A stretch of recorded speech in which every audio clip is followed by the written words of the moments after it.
Hello, I am Dr. Choi Seung-won of Seoul Dental Clinic. Today I will be explaining the subject of crown retreatment. In cases where we have performed crown or bridge treatment, if the tooth becomes reinfected or contaminated underneath the previous root canal causing inflammation, we may remove the crown and perform a root canal again for retreatment.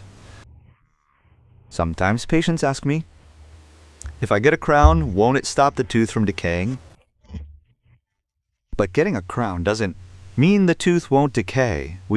As I have mentioned several times in my videos, the teeth you're born with are the strongest and the best. However, once treatment is required for any reason, human intervention is involved. No matter how well a person does it, it can never be as good as the original, so even with a crown it's not perfect and can decay over time, and such cases are quite common. Third, if the tooth wears down significantly and develops a hole, or if there is a defect in the prosthesis, it must be removed and retreated. A fourth reason is when the margin of the crown doesn't fit well or its shape is too bulky, causing adverse effects on the surrounding periodontal tissues. In these cases, it must be removed and retreated. I have provided a brief overview of when crown or prosthetic retreatment is necessary. There are patients who sometimes ask about the process. When inflammation occurs after a root canal and retreatment is needed, they ask, quote, can't you just take it off, do the root canal again, and put the original one back on? We don't finish a crown so that it can be easily removed. Once a crown treatment is done, we use dental adhesive to bond it to the tooth. A crown attached with this adhesive won't just pop right off. As you can see in the background here, there is one tooth, two teeth, then a space, 3, 4, a space, and 5. This is a 7-unit bridge that uses 5 teeth from canine to canine to the opposite premolar to restore 2 missing teeth. So is a situation where this required retreatment, and this is what the x-ray looks like. The reason for the retreatment is that a 7-unit bridge was placed to restore 2 missing teeth from one premolar to the other side. If you look closely, you can see some inflammation at the root tips. There is also inflammation here.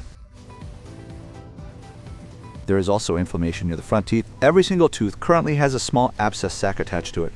So I realized there must be some sort of issue here. Oh, and since the patient kept experiencing gum swelling and bleeding, they wanted retreatment. They recently finished getting implants, and after completing the molars, they started feeling concerned about their front teeth, which led to this new treatment. And dachte, since there was a pus pocket, I suspected there was a problem and wondered if it had decayed.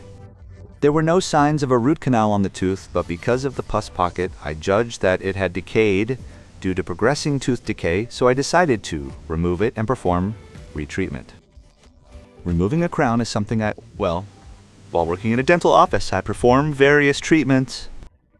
I do root canals, gum treatments, implants, orthodontics, and many other things, but the one thing I dislike doing most is crown removal, metal. This is because there are crowns made of gold. Or these days, there are zirconia crowns. Nice looking Emax crowns or PFM metal ceramic crowns. And there are even plain metal crowns. Gold, zirconia, and Emax crowns are at least cuttable. They are easy to cut and remove, but metal is extremely hard, so we attach a burr to our handpiece and cut it with patience.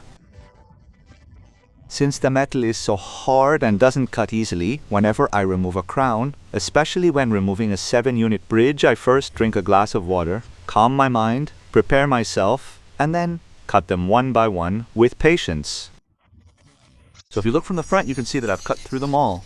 It actually takes quite a bit of time to cut just one of these, especially in the case of metal. I have to change the burr every time I cut one, or in some cases where it's thick, I use 2 or 3 burrs because you can see all this metal dust. This is a photo taken after removing them and rinsing with water, but you have to cut through things that barely even cut. This is the view from the palate, and I've split the teeth in half. If you don't do it this way, trying to force the crown off can damage the underlying tooth, so textbooks generally say to cut the whole thing to remove it. You should cut as much as possible to avoid applying undue force to the tooth underneath, and if it still doesn't come out, you have to cut between the segments as well. Part of my prayer during this process is this: please let it come out without much force once I've cut through the tooth. However, there are cases where some won't come out even after doing all that. Then I have to cut between the segments, and cutting between them takes even more time and effort than cutting the tooth itself. So in any case, because the tooth has to be split and removed like this, if you are retreating a crown, you can't just pull the tooth out, get a root canal, and put it back on. That's not possible, and because the tooth is split through this process, a crown once removed cannot be reused. This is what it looks like after removal. If you look, there's something stuffed into each of these teeth. The tooth color has discolored significantly, and it looks like the holes were filled with some kind of temporary material. I think this was done because when this person first got the crowns, their teeth might have been protruding, so they tried to push them back in. So the reason I suspect that is because this drawing shows the front teeth viewed from the side, assuming their original shape. There would be the lip here and the palate on this side, and when viewed from the side, the pulp chamber of the tooth looks like this. So typically, when we perform a root canal, we make a hole here and approach it from this side. That's because we can't shave down the front.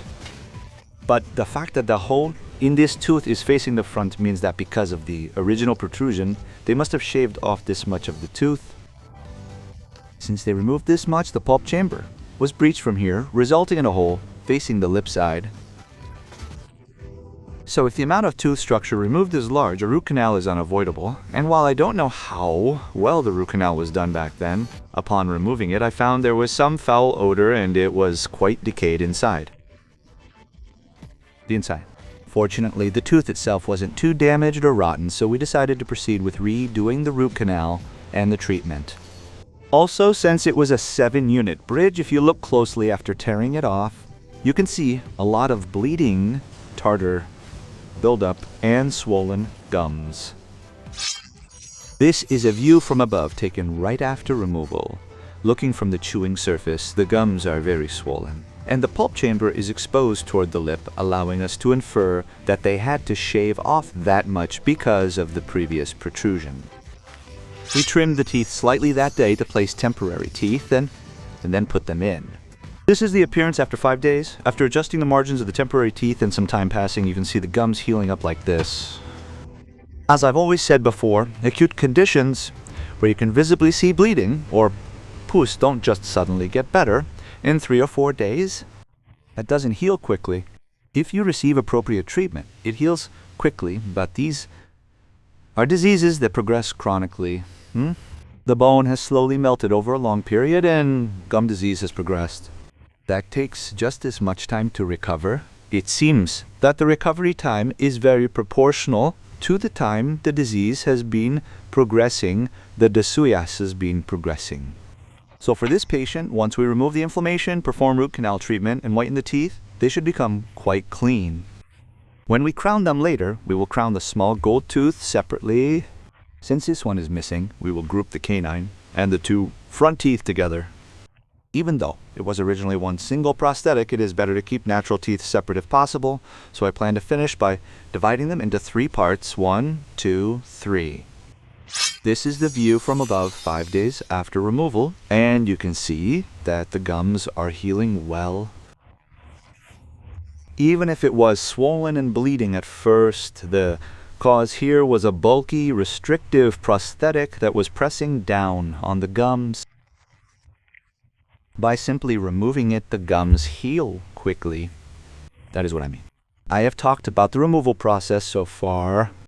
This is a picture of another patient. The all-ceramic crown is broken and the color has become quite dark. It is less severe here, but it is darker on this side. So this is a case where we proceeded with removal and retreatment for these reasons. Looking at the removal process for this, it is not metal, so it will be much easier to cut and remove. In cases like this, we don't put in that much effort, just like when removing metal. So, I cut the crown, covering the outside like this, and looking from the palette side, I cut a bit more here, but I didn't cut all the way to the back. Since the hardness of this all-ceramic crown is weaker than metal, it usually removes easily if you cut it to this extent and twist it slightly. The removed crown looks like this. This is what the abutment tooth looks like after removal. If you look closely, the whitish parts are the remaining adhesive, and you can see that while this one is less so, this one has turned very black. Looking at the x-ray, both had partial root canal treatments, but compared to this one showed more significant discoloration after the root canal treatment. So later, I will redo the root canal treatment, and for the heavily discolored teeth, I will use whitening. Whitening performed here is internal bleaching, which I have mentioned in my previous videos. Internal bleaching. Non-vital tooth whitening is necessary because discoloration usually doesn't occur on the outside of the tooth, but rather due to blood components like iron particles within the pulp chamber where the nerves are located. By applying the whitening agent inside the tooth to remove them, non-vital whitening offers more certain and effective results compared to the typical light-activated whitening. This is how the tooth looks after being prepared for a temporary crown. As you can see, the difference in color between the two teeth is quite clear. Once the temporary crown is placed and some time passes, the gums should heal well. With proper root canal treatment to subside the inflammation, I believe we will achieve a good result. This is what it looked like when I placed the temporary crown that same day. When we retreat a crown in this manner for the 4 main reasons I mentioned earlier, or in other various cases, how do we go about it? I explained the process of removing the old crown, as it's not just a matter of simply popping it off. As I mentioned earlier, the removal process is the part of my practice I most dislike, as it is extremely difficult, because it just won't cut through. Since I'm working inside the mouth, I can't just apply excessive force with my fingertips. Ever since my residency, I've always said that prosthodontics requires skill, not brute force.